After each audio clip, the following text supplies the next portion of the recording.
Assalamualaikum warahmatullahi taala wabarakatuh. Salam guru penggerak.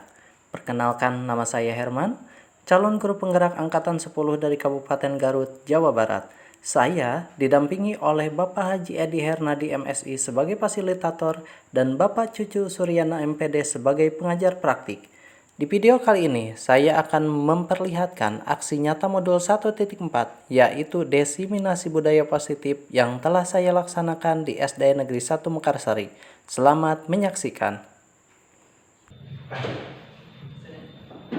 Assalamualaikum warahmatullahi wabarakatuh. Waalaikumsalam warahmatullahi wabarakatuh.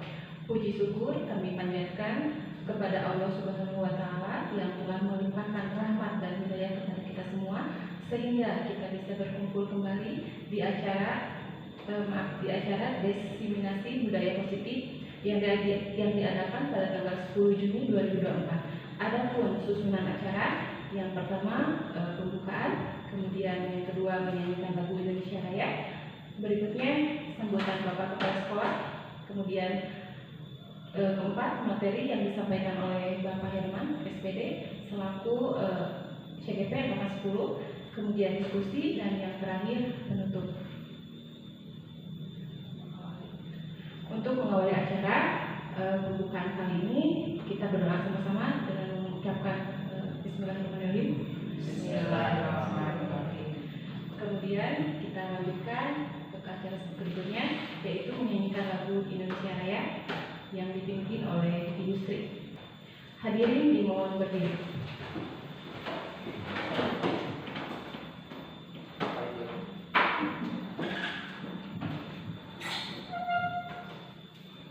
Hiduplah Indonesia Raya, Indonesia tanah airku, tanah tumpah darahku.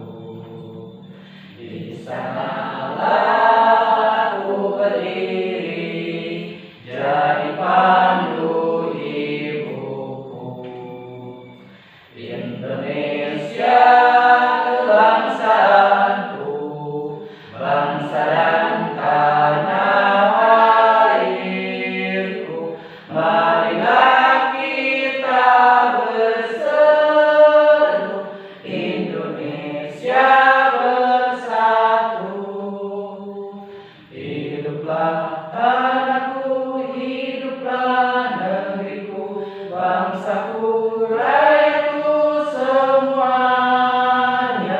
Bangunlah jiwanya, bangunlah badannya untuk Indonesia Raya. Indonesia Raya, merdeka, merdeka, tanahku, negeriku yang ku cinta. Indonesia Raya, merdeka, merdeka, hiduplah Indonesia Raya. Indonesia Raya, merdeka, merdeka, tanahku, negeriku yang ku cinta. Indonesia Raya, merdeka, merdeka, hiduplah Indonesia Raya.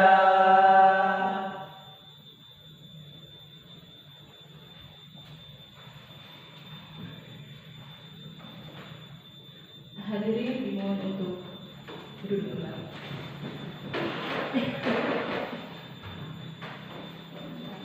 Kemudian untuk acara berikutnya yaitu sambutan dari Bapak Kepala Sekolah SD 1 Mekarsari. Kepada beliau kami dipersilakan.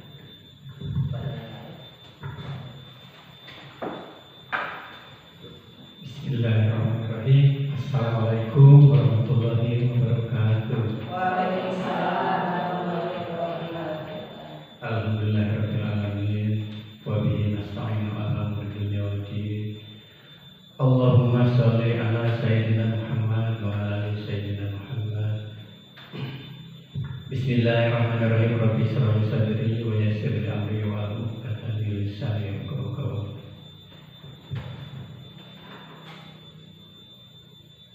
Bapak dan Ibu guru yang saya hormati, syukur kita panjatkan kehadirat Allah Subhanahu wa taala yang mana atas rahmat dan karunia-Nya kita bisa berkumpul pada saat ini di tempat yang berbahagia ini dalam keadaan sehat walafiat. Salawat serta salam semua tetap dipacurahkan kepada baginda Nabi besar Muhammad sallallahu alaihi wasallam, kepada keluarganya, kepada sahabatnya, baik kepada kita semua. Mudah-mudahan kita mendapatkan selamat di yaumul akhir. Amin ya Allah ya rabbal alamin.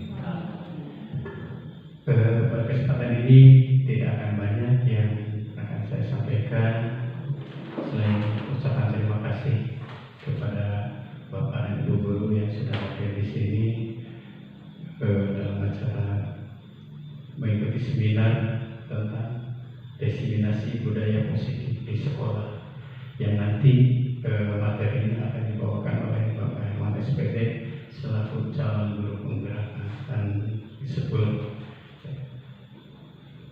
Nanti kita sama-sama simak, semoga apa yang beliau sampaikan nanti bermanfaat bagi kita semua.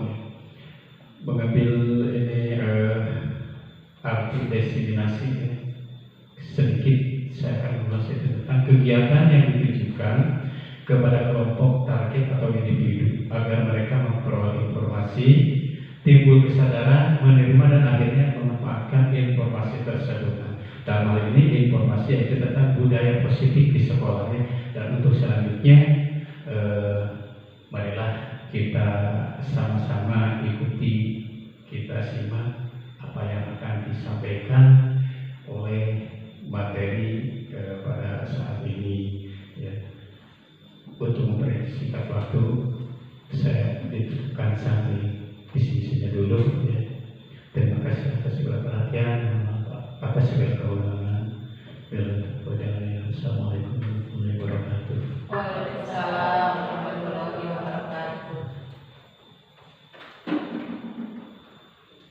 Kemudian acara selanjutnya yaitu penyampaian materi yang akan disampaikan oleh Bapak Herman SPD selaku guru penggerak angkatan 10. Kepada beliau kami persilahkan. Bismillahirrahmanirrahim. Assalamualaikum warahmatullahi wabarakatuh.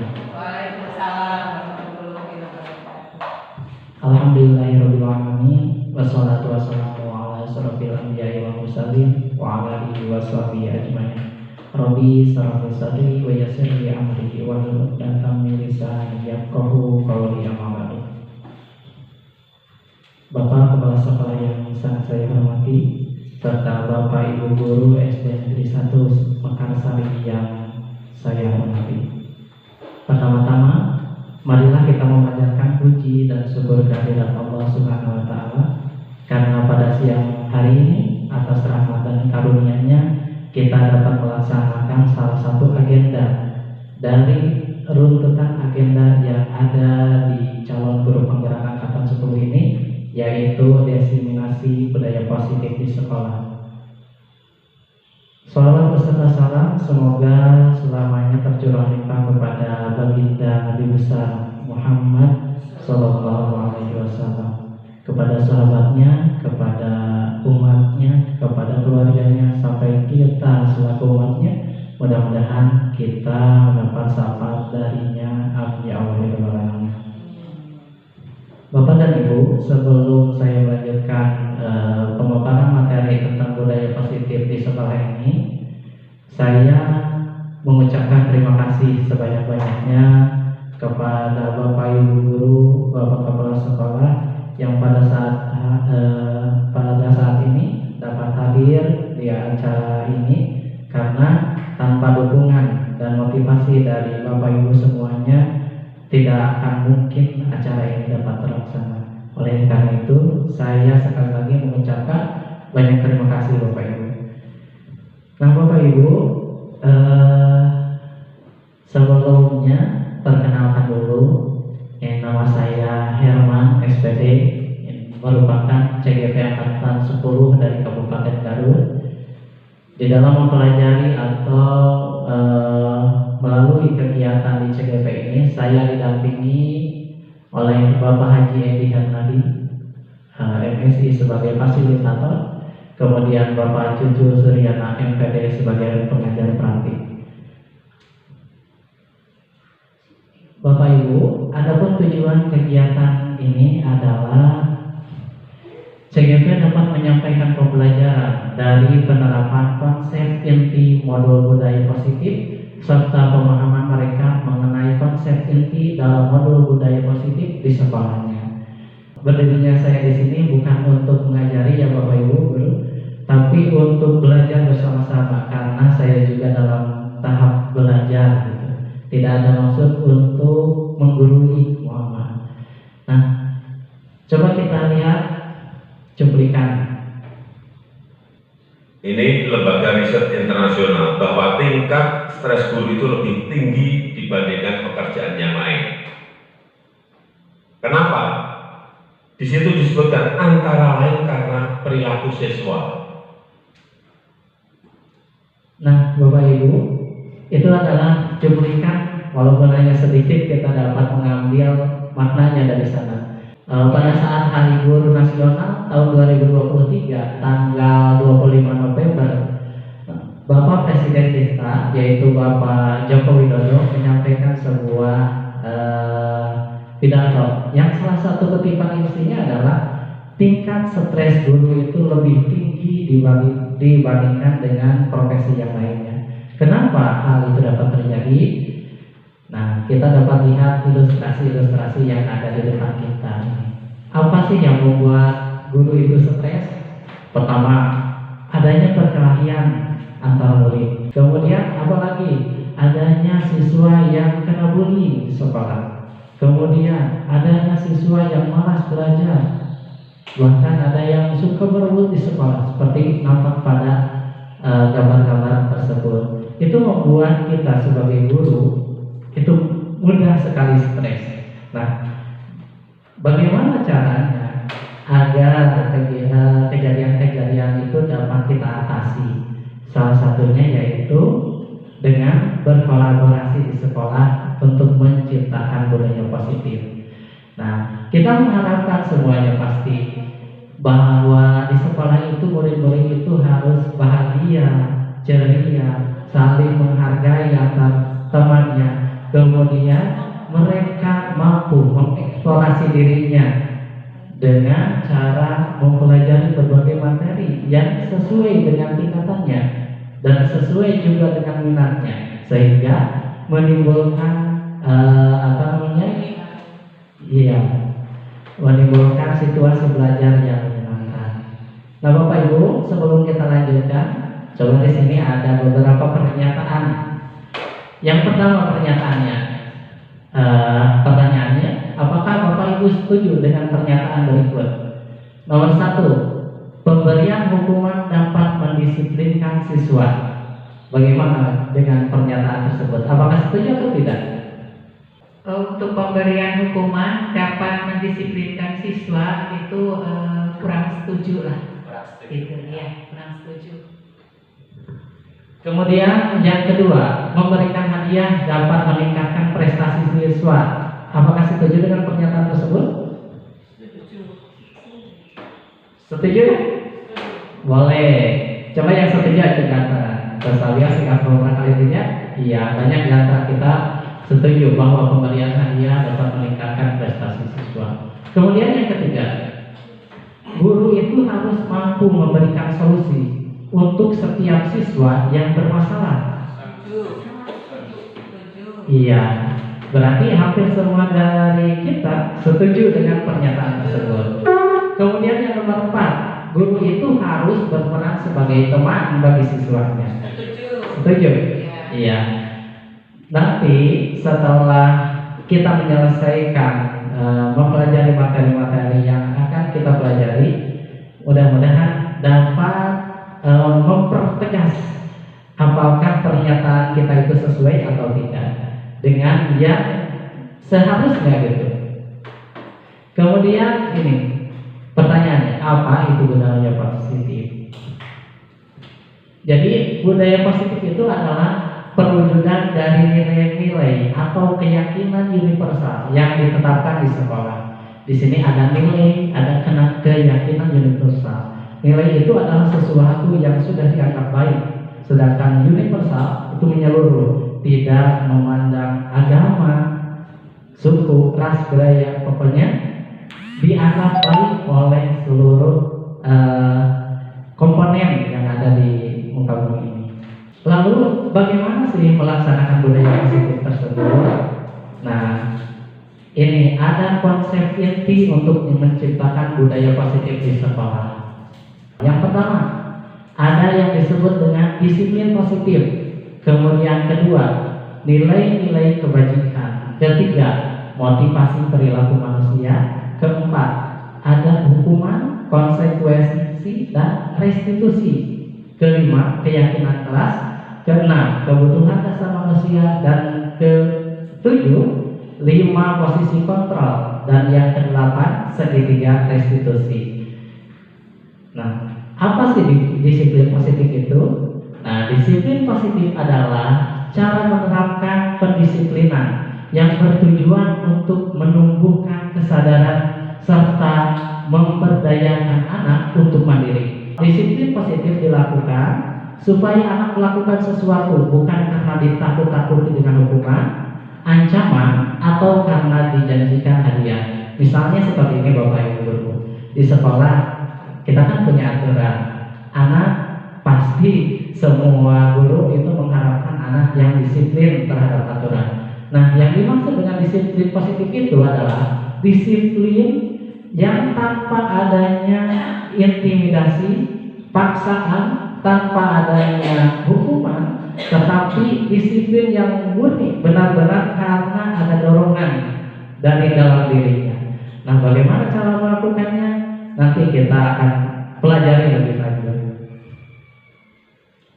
Contoh perilaku disiplin sekolah ini: datang tepat waktu, mengumpulkan tugas tepat waktu, membuang sampah pada tempatnya, mengenakan seragam sesuai aturan. Nah, ini perilaku-perilaku ini dapat dikatakan disiplin positif apabila anak dalam pelaksanaan disiplinnya itu tanpa ada paksaan dari kita. Tetapi kalau ada paksaan, misalnya besok kumpulkan tugas ya, kalau tidak dikumpulkan nanti ada hukumannya. Nah, kemudian anak itu takut karena ada hukumannya, maka di situ bukan disiplin positif. Tapi disiplin positif itu terjadi tanpa adanya paksaan. Anak membuang sampah pada tempatnya karena sesuai dengan keyakinannya bahwa membuang sampah itu harus pada tempatnya untuk menjaga kebersihan lingkungan. Nah, kemudian mengenakan seragam sesuai aturan. Anak yang sudah mempunyai disiplin positif tanpa harus diingatkan. Nah, kemudian datang tepat waktu, sama begitu juga. Selanjutnya, nah, apa tadi di awal-awal kita mengenal atau ada kalimat kebajikan universal. Apa itu kebajikan universal? Nilai-nilai kebajikan adalah sifat-sifat positif manusia yang merupakan tujuan yang ingin dicapai setiap individu. Contoh seperti kejujuran, tanggung jawab, disiplin, kemudian taat terhadap Tuhan. Itu adalah nilai-nilai kebajikan. Nah, nilai-nilai kebajikan yang dimaksud universal itu adalah prinsip-prinsip moral yang dianggap sebagai panduan perilaku yang baik dan benar oleh banyak budaya dan agama di seluruh dunia. Misalnya kita semua menginginkan anak yang patuh terhadap orang tua. Tidak hanya orang muslim saja, tetapi orang-orang yang non-muslim pun demikian, menginginkan anak-anak yang patuh dan taat terhadap orang tua itu. Kemudian di negara kita ada yang disebut dengan profil pelajar Pancasila. Nah, ini sebagai pelajar harus memiliki sikap seperti ini atau nilai-nilai seperti ini. Yang pertama, beriman, bertakwa kepada Tuhan Yang Maha Esa dan berakhlak mulia. Kemudian yang kedua, mandiri. Ketiga, bernalar kritis. keempat berkebinekaan global, yang kelima bergotong royong, dan yang keenam adalah kreatif. Dikatakan siswa memiliki profil pelajar Pancasila apabila mereka pertama bertakwa. Berarti bertakwa itu menjalankan perintah agama tanpa harus kita paksa-paksa. Ya. Kemudian yang kedua yaitu mandiri, mampu melakukan sesuatu tanpa bantuan orang lain. Kemudian bernalar kritis, ketika ada informasi masuk, maka siswa tersebut akan mencari atau mengolah informasi tersebut. Apakah informasi itu benar atau hanya berita bohong atau hoax. Kemudian berkebinekaan global. Nah, yang dimaksud dengan berkebinekaan global itu adalah menghargai semua nilai-nilai budaya yang ada di muka bumi ini. Tidak hanya di Indonesia, tetapi nilai-nilai yang ada di dunia. Kemudian yang selanjutnya adalah gotong royong, dan terakhir kreatif. Ini adalah nilai kebajikan universal dari profil pelajar Pancasila. Selain itu, kalau tidak salah ini pada saat pemerintahan Bapak SBY, beliau mengungkapkan atau mengungkapkan 9 pilar karakter. Yang pertama yaitu cinta Tuhan dan segenap ciptaannya. Ini berarti lebih ke kalau di profil pelajar Pancasila itu beriman, bertakwa, dan berakhlak mulia. Kemudian yang kedua, mandiri dan tanggung jawab. Selanjutnya ada kejujuran atau amanah. Yang selanjutnya lagi diplomatis, hormat dan santun, dermawan, suka menolong dan gotong royong, percaya diri, kreatif, dan kerja keras, kepemimpinan dan keadilan, baik dan rendah hati, toleransi, kedamaian, dan kesatuan. Itu nilai-nilai kebajikan universal dari 9 pilar karakter Indonesia. Kemudian selanjutnya kita akan menginjak ke teori motivasi. Bapak Ibu, seperti yang kita pahami semuanya bahwa motivasi itu ada dua. Ada motivasi intrinsik, ada motivasi ekstrinsik. Di mana motivasi intrinsik itu adalah tumbuh dari dasar dirinya. Kemudian motivasi ekstrinsik adalah yang dorongan dari luar dirinya. Nah, motivasi intrinsik ini akan sangat berpengaruh terhadap perilaku manusia. Dampaknya akan lebih kuat dibandingkan dengan motivasi ekstrinsik. Di sini Dayat dosen dalam bukunya Restitution School Description menyatakan ada 3 motivasi perilaku manusia. Yang pertama, untuk menghindari ketidaknyamanan atau hukuman. Nah, itu dorongan yang pertama. Kemudian yang kedua, untuk mendapatkan imbalan atau penghargaan dari orang lain. Dan yang ketiga adalah untuk menjadi orang yang mereka inginkan dan menghargai diri sendiri dengan nilai-nilai yang mereka percaya. Nah, contoh seperti ini Bapak Ibu ya. Ketika ada seorang anak datang ke sekolah, apakah datang ke sekolahnya itu karena untuk menghindari menghindari hukuman? Berarti kalau datangnya ke sekolah kemudian belajar di kelas karena takut dihukum oleh guru atau dihukum oleh apapun gitu, berarti motivasi yang timbul dalam dirinya itu adalah motivasi yang pertama, yaitu menghindari ketidaknyamanan atau hukuman. Kemudian yang kedua, untuk mendapatkan imbalan atau penghargaan dari orang lain. Ada nih diantaranya yang bekerja itu karena ingin pujian dari orang lain, karena ingin disanjung oleh orang lain, dianggap baik oleh orang lain. Nah, itu motivasi yang kedua, yaitu mendapatkan imbalan atau penghargaan dari orang lain. Kemudian yang ketiga, yaitu untuk menjadi orang yang mereka inginkan. Oh, bahwa saya itu adalah orang baik, bahwa saya itu adalah orang disiplin. Sebagai orang baik, sebagai orang disiplin, berarti kita itu harus berperilaku seperti apa? Nah, itu Bapak Ibu ya. Coba kalau kita bekerja di sekolah, motivasi yang timbul dalam diri kita itu motivasi yang mana sih sebenarnya? Bisa ditanyakan kepada diri kita sendiri.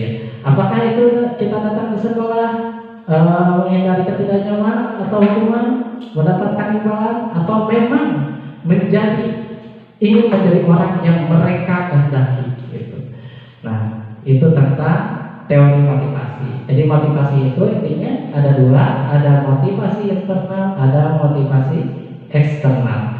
Kemudian ini ada hukuman versus konsekuensi dan restitusi. Nah, Bapak Ibu, ketika kita menemukan anak di sekolah yang menyimpang dari peraturan yang ada, tentu ada sebuah tindakan yang harus kita lakukan untuk mengembalikan anak tersebut kepada jalan yang sesuai dengan aturan yang ada di sekolah. Di sini ada beberapa tindakan. Yang pertama yaitu hukuman, kemudian yang kedua konsekuensi, dan yang ketiga adalah restitusi. Bapak Ibu masih terbaca dari belakang? Masih. Yang pertama, hukuman. Hukuman itu adalah sesuatu yang menyakitkan harus terjadi. Misalnya ada orang yang menjahili temannya, maka guru memanggil anak tersebut, kemudian dimarahi. Anak tersebut merasa tidak nyaman karena mendapat hukuman, dan hukuman itu seringkali tidak sesuai dengan apa yang dia lakukan. Contohnya, anak menyobek kertas atau buku temannya, hukuman yang diberikan lari keliling lapangan, itu tidak sesuai antara kejadian dengan hukuman yang diterimanya. Kemudian hukuman itu biasanya terjadi secara spontanitas, bersifat menyakitkan tadi, berbeda dengan konsekuensi. Sesuatu yang harus terjadi kalau konsekuensi itu ya. Jadi misalnya tadi kembali kepada anak yang menyobek buku temannya. Nah, konsekuensinya apa? Mengganti buku tersebut dengan buku baru yang diberikannya. Nah, kemudian bedanya apa dengan restitusi? Restitusi itu merupakan pilihan. Nanti kita akan banyak belajar tentang restitusi ini. Kemudian yang kedua, tidak nyaman untuk murid. Anak juga anak untuk jangka waktu panjang. Nah, kalau hukuman itu tidak nyaman untuk anak dalam jangka waktu yang panjang. Kemudian kalau konsekuensi, tidak nyaman untuk murid untuk jangka waktu pendek. Kemudian yang untuk restitusi, menguatkan untuk murid anak dalam jangka waktu panjang. Kemudian hukuman, korban mendapatkan keadilan. Kemudian kalau konsekuensi, korban bisa diabaikan. Kalau restitusi, korban mendapatkan ganti. Nah, dapat dibaca ya seterusnya. Kemudian perilaku pasif agresif meningkat. Jadi ketika anak diberikan hukuman, maka anak itu akan mempunyai dampak yang negatif pada dirinya. Misalnya jadi pendendam, kemudian kenakalannya semakin bermacam-macam ketika anak tersebut diberikan hukuman. Berbeda dengan konsekuensi,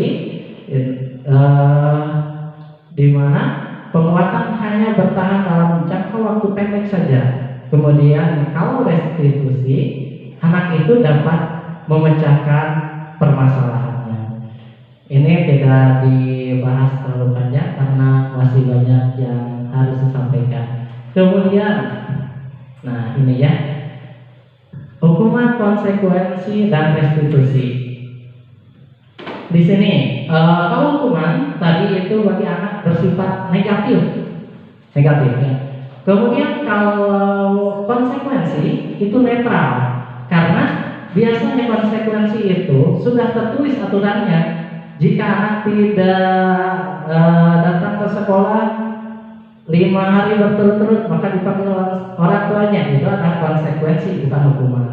Karena sudah tertera, ada aturan yang tertera. Kemudian kalau restitusi itu bersifat positif.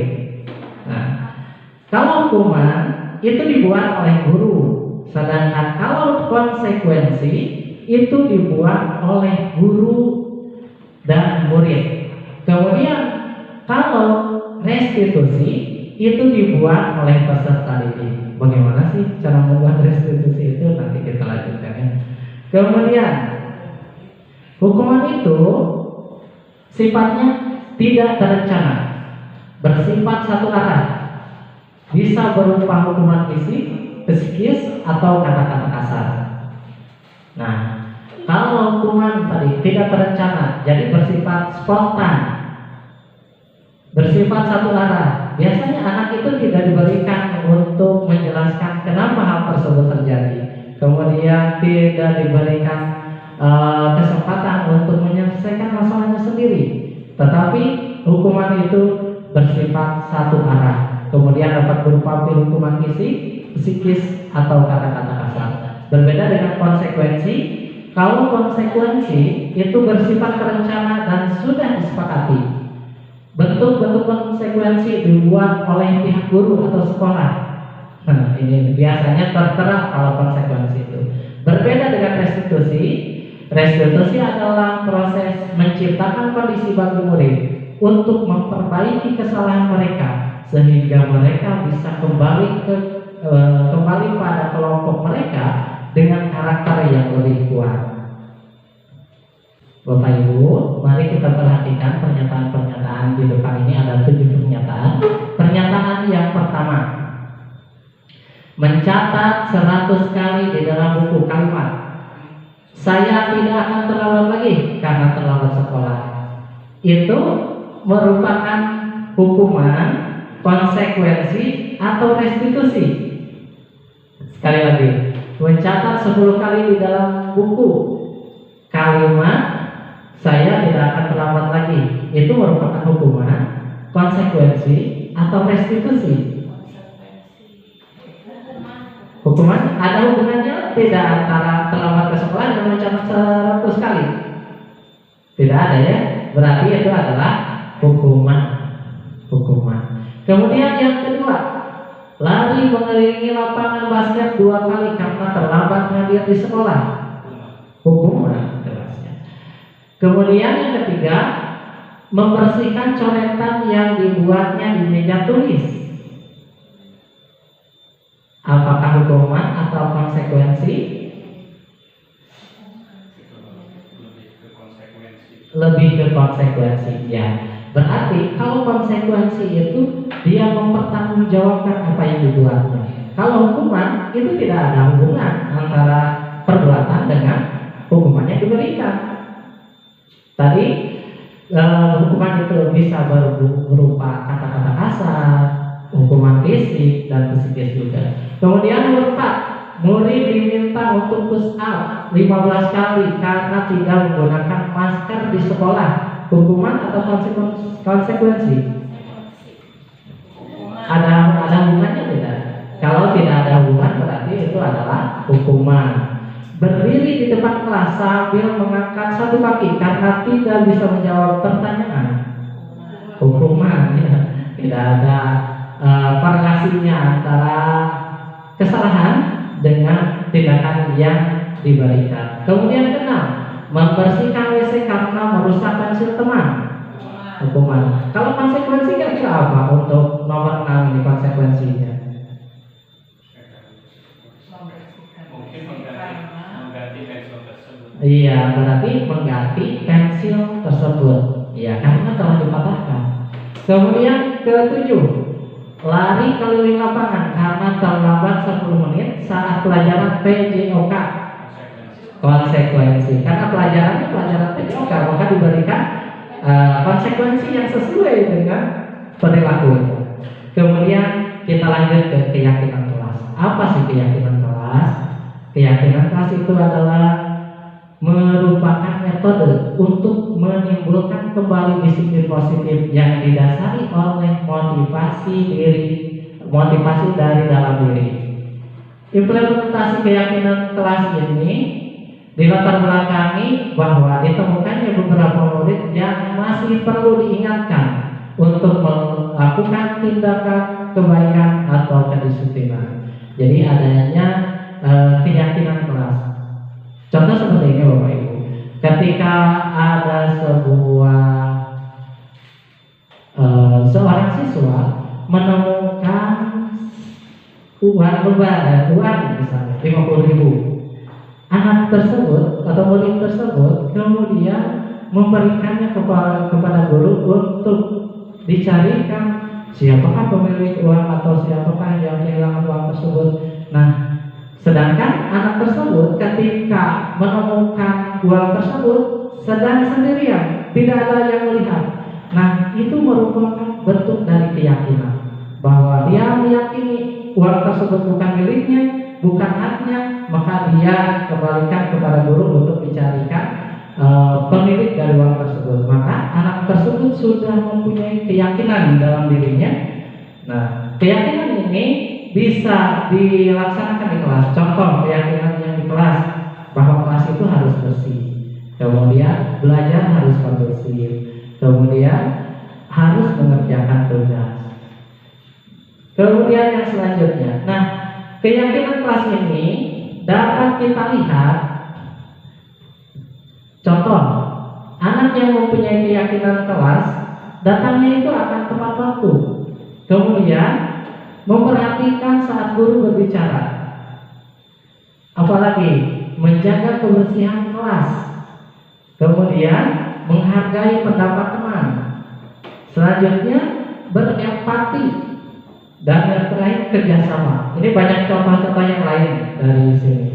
Kemudian anak yang tidak memiliki keyakinan kelas atau disiplin positif, dia tidak nampak seperti apa namanya, datang terlambat, bermain saat belajar, membuang sampah sembarangan, membuli pendapat teman, tidak peduli, tidak mau bekerja. Nah, selanjutnya,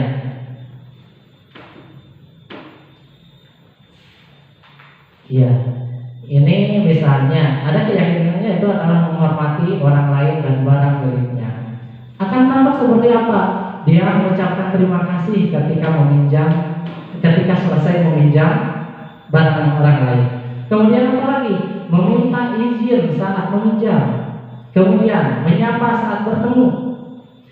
Apalagi berbicara dengan sopan, menjaga barang pinjaman, menghormati guru dan teman. Nah, sedangkan yang tidak memiliki nilai tersebut tampak seperti apa? Tidak berterima kasih, kemudian mengambil tanpa izin, cuek, berbicara kasar, merusak barang pinjaman, tidak menghormati guru dan teman. Oke. Selanjutnya ke 5 kebutuhan dasar manusia. Ada 5 kebutuhan dasar manusia. Yang pertama yaitu bertahan hidup. Yang kedua, kasih sayang dan rasa diterima. Yang ketiga, kebebasan. Yang keempat, kesenangan. Dan yang kelima, penguasaan. Apabila salah satu dari kelima ini tidak terpenuhi, maka akan timbul perilaku-perilaku yang menyimpang. Contoh, anak di sekolah mengambil pensil milik temannya. Itu mungkin bermacam-macam.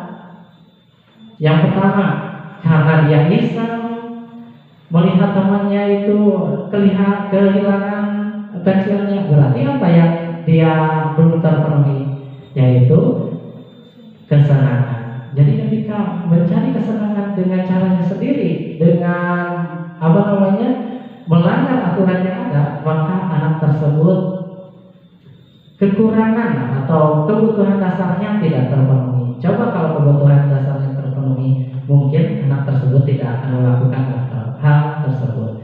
Di sini kita akan belajar mengidentifikasi ada permasalahan. Ibu Akbar, guru wali kelas 2A di SD Pelitahati, sedang bingung menghadapi salah satu murid di kelasnya, Doni namanya. Beberapa anak di kelas 2A telah datang padanya dan mengeluhkan Doni yang sering kali meminta bekal makan siang mereka dengan paksa. Jika Anda menghadapi situasi seperti Ibu Akbar, apa yang Anda lakukan? Menurut Anda, kiranya apa alasan Doni melakukan hal tersebut?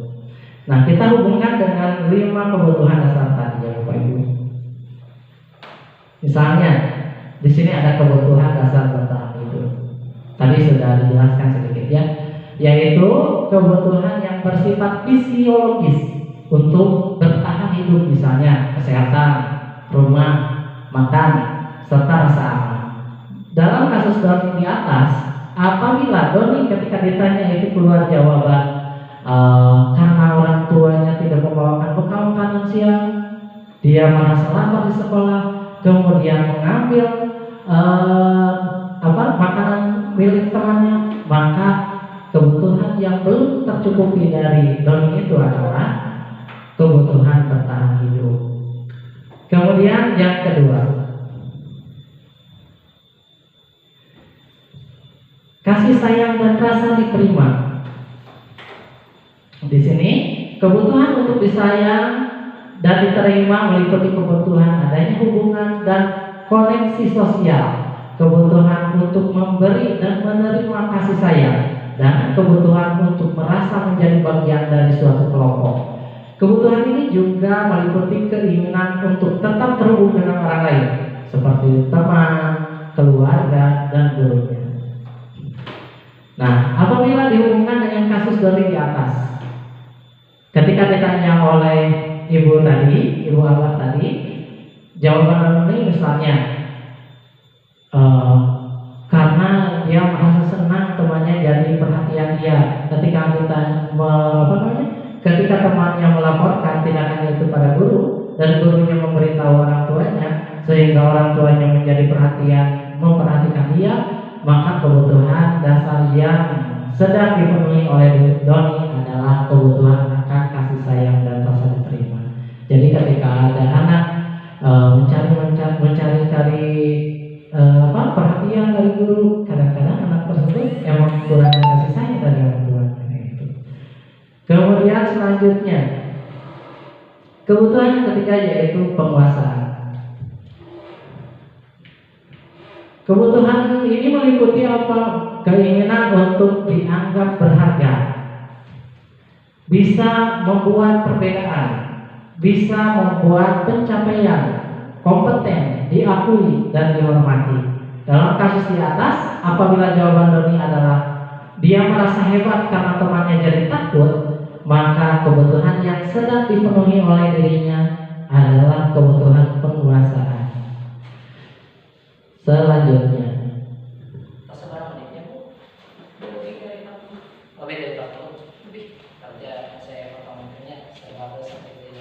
Ini udah 44 Pak.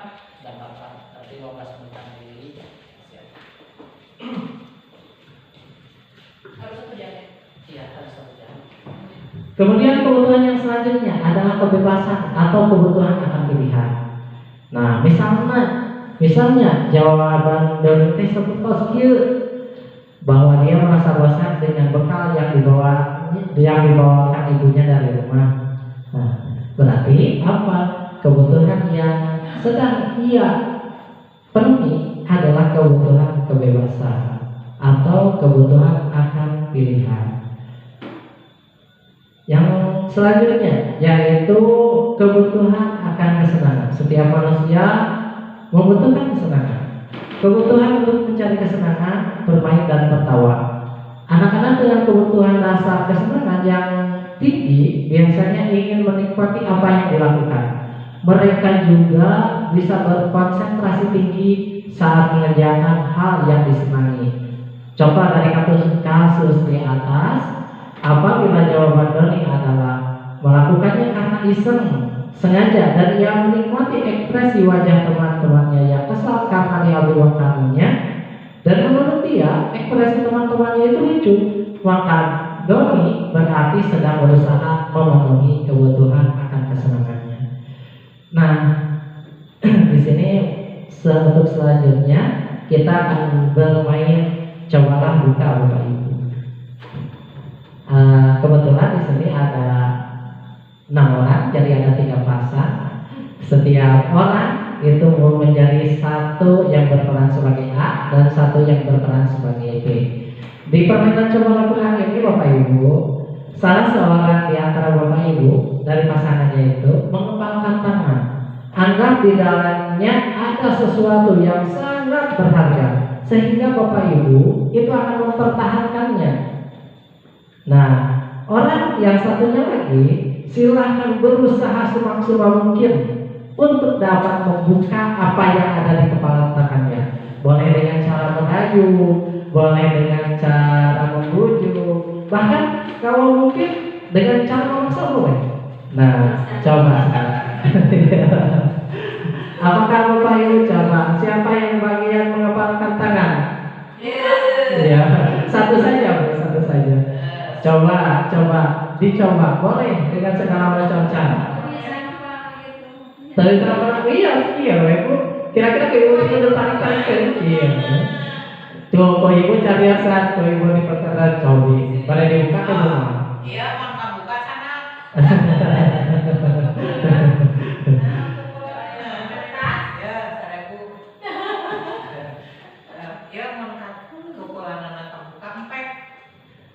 Bagaimana Bapak Ibu? Coba dari kegiatan tadi ya.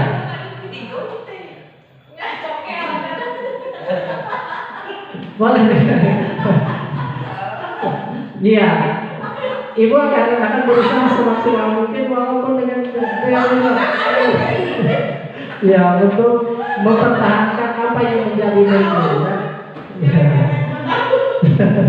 Ya. Kalau kemudian dari kegiatan ini, coba Bapak Ibu kita renungkan, kira-kira apakah ibu yang mengepalkan tangan tadi bisa dibuka kepala tangannya oleh temannya tanpa harus memaksa, misalnya tanpa harus dipegang? Bisa atau tidak? Ada yang bisa, ya betul. Ada yang bisa, ada yang tidak. Tergantung siapa bisa dibuka atau tidaknya itu. Tergantung yang memegangnya. Tergantung yang memegangnya. Apabila dia ingin membukanya, bermaksud untuk membukanya, dia akan membuka. Tetapi apabila dia tetap kekeh misalnya dengan pendiriannya, walaupun mau dikasih uang 100.000 misalnya, coba nggak buka tangannya, karena mereka itu menganggap bahwa apa yang ada dari genggaman tangannya itu berharga, maka dia akan tetap mengepalkan tangannya. Di sini apa berarti maknanya?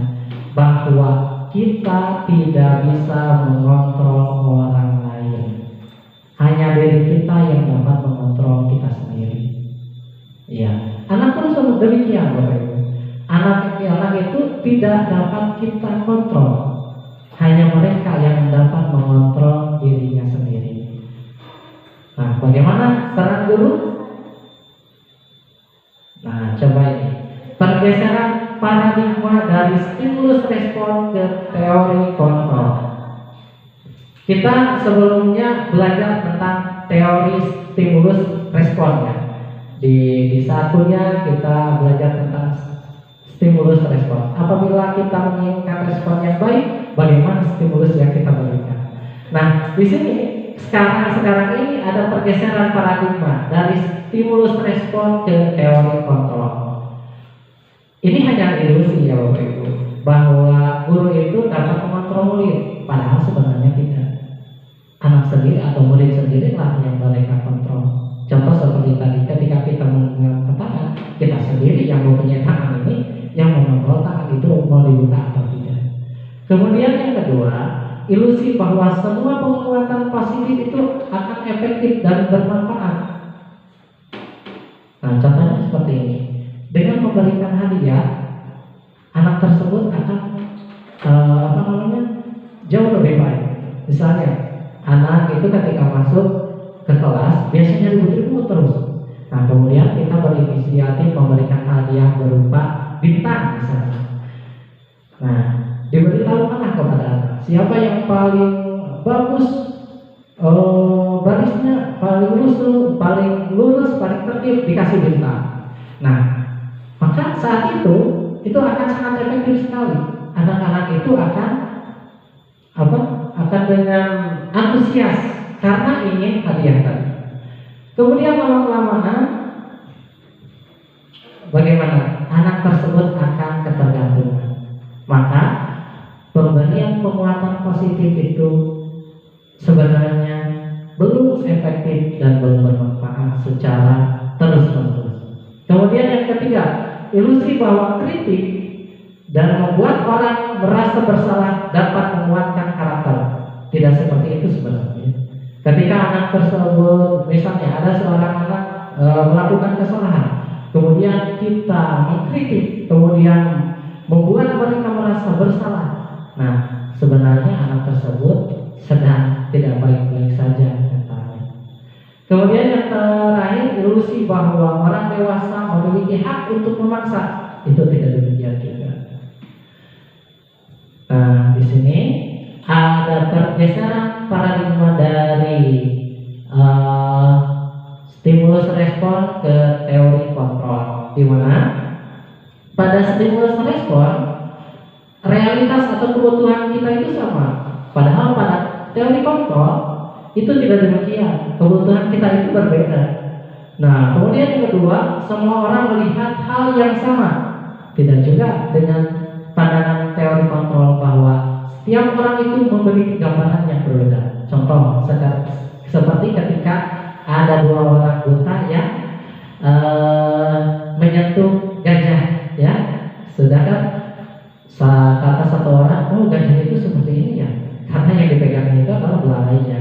Yang satu orang lagi, oh itu gajah itu begini ya, karena yang dipegangnya itu perutnya. Maka tidak akan sama. Kemudian yang ketiga, yaitu kita mencoba mengubah orang agar berpandangan sama dengan kita. Itu kalau pada teori stimulus respon. Tetapi kalau pada teori kontrol, kita berusaha memahami pandangan orang lain tentang dunia karena mempunyai pandangan yang berbeda juga. Kemudian pada stimulus respon, perilaku buruk dilihat sebagai suatu kesalahan. Tetapi pada teori kontrol, semua perilaku itu memiliki tujuan. Baik itu yang buruk, kemudian yang baik itu mempunyai tujuan. Kemudian yang selanjutnya, ini yang paling penting, orang lain bisa mengontrol saya. Padahal pada teori kontrol menyatakan bahwa hanya Anda yang bisa mengontrol diri Anda. Selanjutnya, saya bisa mengontrol orang lain. Tetapi pada teori kontrol, Anda tidak bisa mengontrol orang lain. Kemudian pemaksaan ada pada saat bujukan gagal. Nah, di sini adanya kolaborasi dan konsensus menciptakan pilihan-pilihan baru.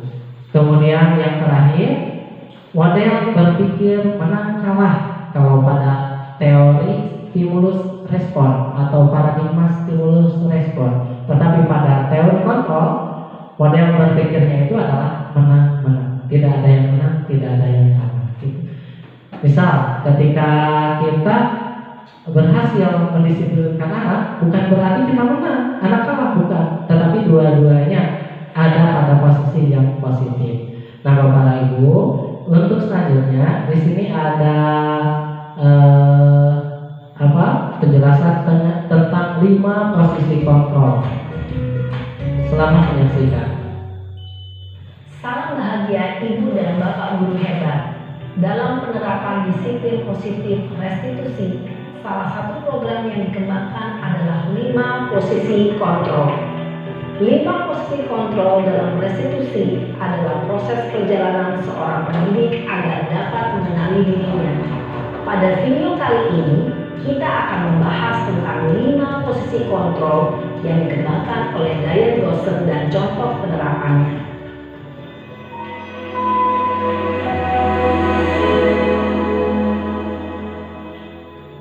Lima posisi kontrol itu adalah 1. Posisi penghukum, 2. Posisi pembuat merasa bersalah, 3. Posisi teman, 4. Posisi pemantau atau monitor, dan 5. Posisi manajer.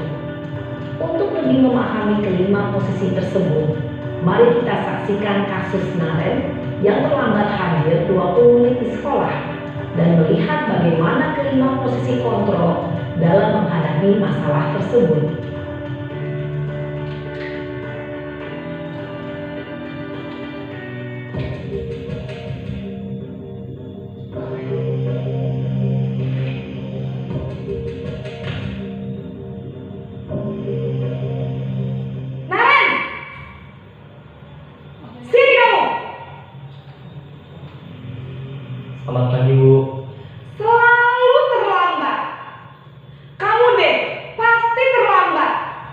Maaf Bu, saya Apa?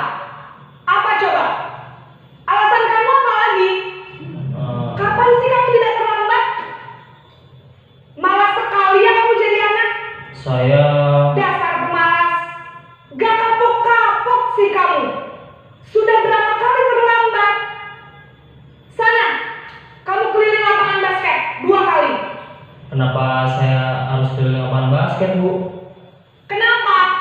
Kamu melawan ibu. Berani-beraninya jawab. Sudah terlambat, masih berani jawab pula. Sekarang, keliling lapangan basket 5 kali sekalian. Biar kapok. Cepat. Pergi sana ke lapangan basket. Posisi penghukum biasanya berbicara dengan nada tinggi, menghardik, menunjuk-nunjuk, menyakiti, dan menyindir. Hukuman bisa berupa fisik maupun psikis. Ibu dan bapak guru hebat. Dampak yang terjadi pada murid ketika guru berada pada posisi penghukum adalah murid cenderung akan memberontak, bahkan menyimpan dendam.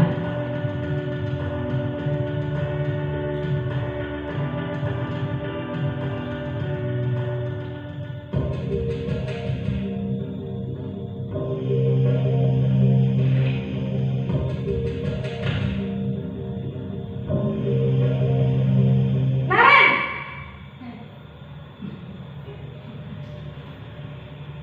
Selamat pagi Bu. Naren, kamu kenapa terlambat lagi, nak? Ya Tuhan, Naren, kamu senang ya bikin ibu susah ya?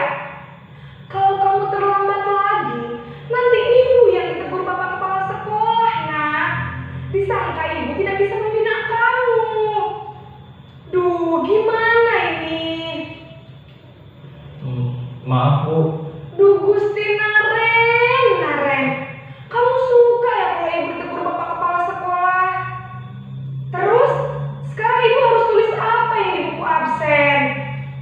Ini kamu sudah sering terlambat loh. Ibu harus apa coba? Maaf Bu. Maaf sekali. Ya sudah, lain kali jangan bikin ibu susah lagi ya nak ya. Ibu tidak akan kuat lagi kalau kamu begini terus. Bisa jantungan kalau ibu tegur bapak kepala sekolah. Sana cepat ke kelas. Maaf ya Bu. Maaf sekali.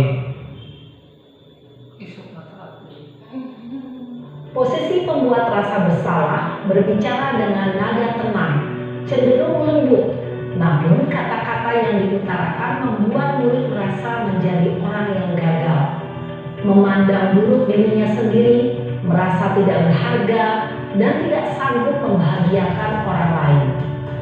Ketika guru mengambil posisi pembuat rasa bersalah, murid akan menganggap dirinya yang bersalah dan ia akan menyimpan emosi negatif tersebut di dalam dirinya.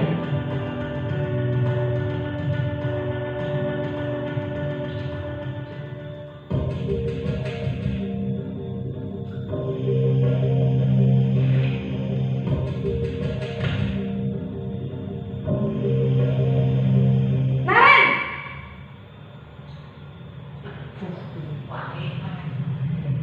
Selamat pagi Bu. Wah, sudah jam berapa ini nak? Terlambat lagi ya sayang. Iya Bu. Habis ibu saya lupa bangunkan saya Bu. Kamu malah menyalahkan ibu kamu. Kamu bukannya anak yang larinya paling kencang. Kok terlambat sih? Iya Bu. Saya memang terlambat bangun tadi. Jadi biarpun saya lari kencang, tetap gak kekejar Bu. Ya sudah sana. Nanti lain kali larinya lebih kencang lagi ya. Biar gak terlambat lagi. Bikin senang ibu. Demi ibu. Bisa kan? Bisa lah Bu. Ya sudah sana masuk kelas. Ibu beresin urusan absen kamu. Kamu ini ada-ada saja. Dalam posisi teman, guru berbicara dengan nada suara ramah, akrab, cenderung bersenda gurau untuk menjaga suasana tetap santai. Murid akan merasa senang, aman, dan akrab dengan guru. Identitas yang tercipta adalah identitas sukses atau berhasil. Namun, Perlu diingat, karena ini masih dorongan eksternal, maka ada faktor ketergantungan dari murid kepada orang tertentu.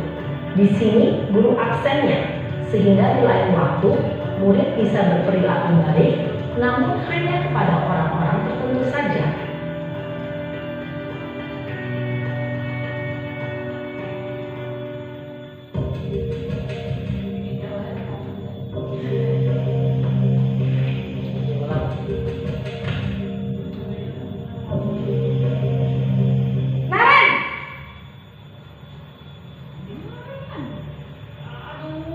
Selamat pagi, Bu.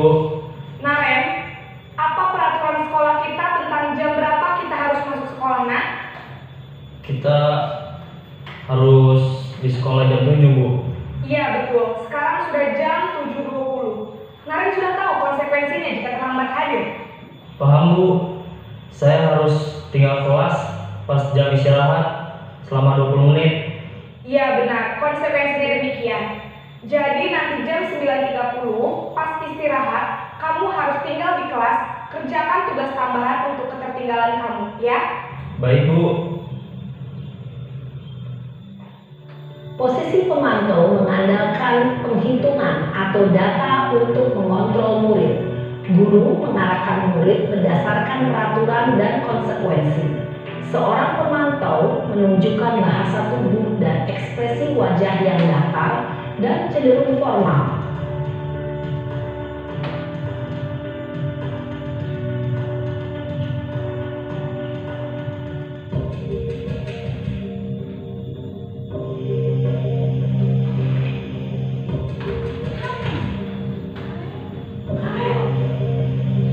Naren!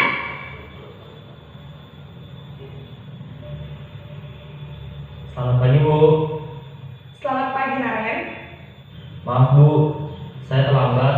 Iya, sekolah masuknya jam 7, sekarang sudah jam 7.20. Jadi sekarang bagaimana ini, Naren? Maaf, Bu. Saya lupa setel alarm saya semalam. Baiklah, menurut kamu, keyakinan sekolah yang mana yang perlu kamu tingkatkan? Menghargai diri sendiri dan orang lain mungkin, ya, Bu. Setuju. Jadi, apakah Naren meyakini prinsip saling menghormati tersebut? Iya, Bu. Saya meyakininya. Apakah Naren bersedia memperbaiki masalah keterlambatan ini? Bersedia, Bu. Bagaimana kamu akan memperbaiki masalah keterlambatan ini? Saya akan coba untuk tidak lupa menyetel alarm saya, Bu. Baik, kalau Naren lupa menyetel alarm di rumah, ada orang yang kira-kira bisa bantu mengingatkan tidak? Ada, Bu. Kakak saya, Kak Emma. Ada lagi selain Kak Emma? Selain Kak Emma, ada ibu saya. Baik, jadi yang mengingatkan Naren adalah Kak Emma dan ibu kamu, ya? Kira-kira akan mulai setel alarm kapan nih, Naren? Setelah pulang sekolah, akan segera saya lakukan. Baik, jadi Naren akan setel alarm untuk bangun besok pagi dan akan diingatkan oleh kakak dan ibunda Naren, ya? Ada lagi yang mungkin perlu dilakukan, Naren? Agar tidak terlambat bangun lagi. Tidak ada, Bu. Baik, Naren. Terima kasih untuk kerjasama kamu. Sekarang kamu perlu kembali ke kelas untuk belajar. Baik, Bu. Terima kasih. Posisi manajer adalah posisi kontrol yang disarankan untuk membimbing murid memiliki sikap disiplin yang positif, yaitu murid yang mandiri, bertanggung jawab, dan dapat memecahkan masalah. Tujuan dari posisi ini adalah agar murid dapat berefleksi atas tindakannya.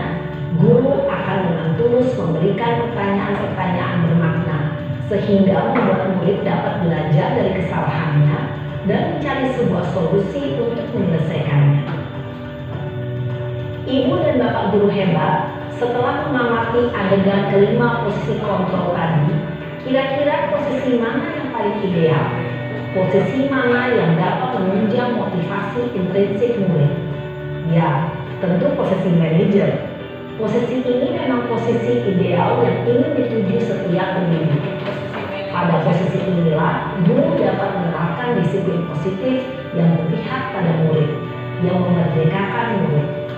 Perjalanan seorang pendidik tentunya tidak mudah untuk sampai pada posisi seorang manajer.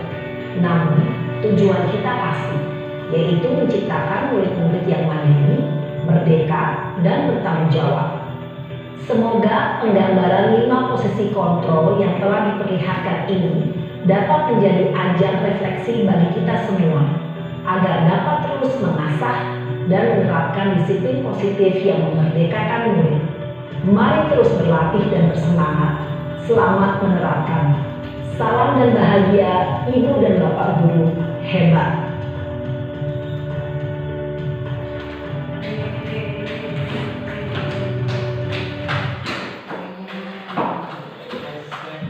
Nah, Bapak Ibu, dari tayangan tadi, ketika kita menemukan masalah di sekolah, yaitu berupa kenakalan atau perilaku yang tidak sesuai oleh peserta didik, maka posisi sebagai apa yang paling ideal itu? Yang paling bagus posisi sebagai manajer. Iya, yang paling bagus itu adalah posisi sebagai manajer. Jadi ada 5 posisi kontrol. Yang pertama yaitu sebagai penghukum, yang kedua pembuat merasa bersalah, kemudian yang ketiga sebagai teman, yang keempat sebagai pemantau, dan yang kelima adalah sebagai manajer. Nah, ketika kita berposisi sebagai manajer, misalnya menemukan masalah nih pada seorang anak. Nah, bagaimana cara menyelesaikannya? Menyelesaikannya itu adalah dengan menggunakan segitiga restitusi. Di segitiga restitusi ini, setiap sisi itu mempunyai peran masing-masing. Yang pertama, kita stabilkan dulu identitasnya. Misalnya ada anak yang bersalah, kita panggil. Ya. Pak Abu. Misalnya, setiap orang pasti pernah melakukan kesalahan.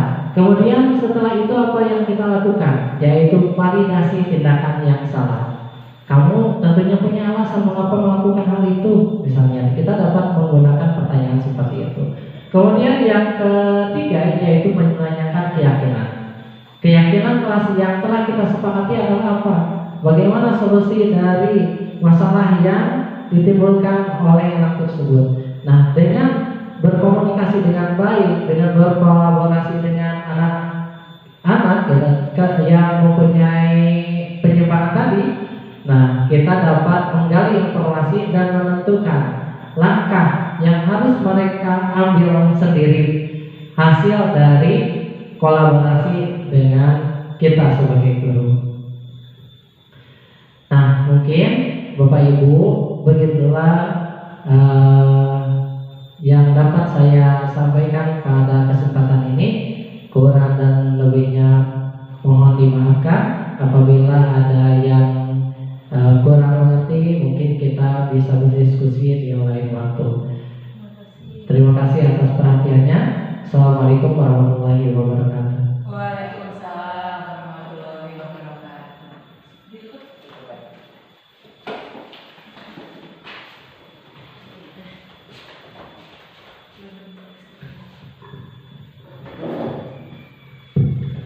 Terima kasih kepada Bapak Herman SPD yang telah menyajikan presentasi yang sangat bermanfaat hari ini. Kita semua telah mendapatkan banyak wawasan baru yang tentunya akan memberikan kontribusi positif. Saya juga ucapkan terima kasih untuk Bapak Guru yang telah berpartisipasi dalam acara ini. Semoga workshop kali ini dapat memberikan inspirasi dan motivasi positif bagi kita semua. Saya tutup acara hari ini. Wabillahi taufiq wal hidayah. Assalamualaikum warahmatullahi wabarakatuh.